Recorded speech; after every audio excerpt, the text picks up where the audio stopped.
Kumiko and the Shadowcatchers, Chapter 10, the final chapter. As the burning light fades back to the deep blue of the night, a kingdom of dragons lands in a circle around the clearing. The Grand Kage scrambles towards the singed book and picks it up like a child would a broken toy. He rifles through its pages with crazed desperation, spit foaming in the sunken corners of his mouth. "You," he says, shaking, "you did this. The book, it's empty."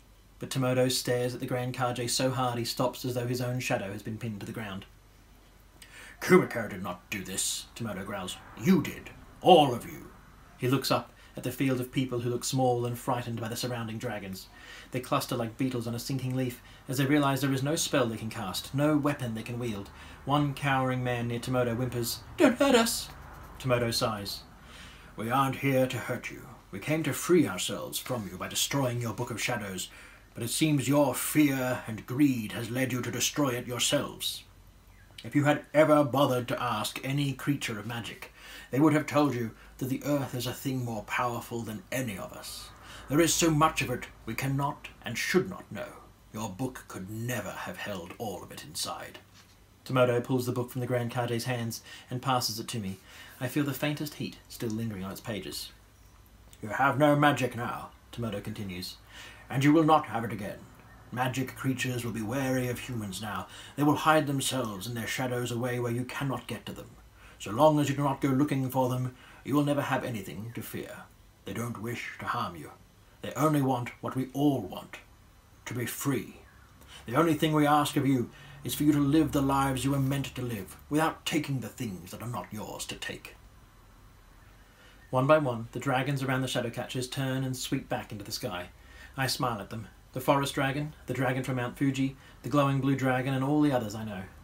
Some of the Shadowcatchers stay motionless with shock, while others begin to skulk away, back through the forest, to the homes and towns they left behind. I look around for the old Shadowcatcher and the Grand Kage, but they have fled, just like the shadows from the book. I can't say where they have gone, but I suppose we might never see them again. I jump on Tomodo's back with a tingling sensation. I'm not sure if I can believe it all just yet, but I feel like I've finally come out of my cocoon, only it's not me who has changed. It's the world that's changed around me. Before Tomodo launches into the air to join the streams of dragon tails fluttering back towards the clouds, I look behind at Hatsuo. He is standing in the lonely light of his grandfather's cabin. "Are you coming?" I ask. Before he can put a silly grin on his face, the glowing blue dragon scoops him up between her incandescent wings and shoots into the sky. The dragon moon is full and bright once more, and as we fly I feel it.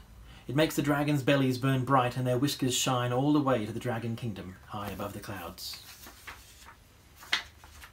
Before today, the magical world was locked away in a book. The only traces of it were the ancient folk tales and legends we were told at night when we were little. But the one story that was never told was that of the book itself, and that of the ones who made it. Humans are the ones who tell these stories, and so it is no surprise that it was humans who kept the story hidden.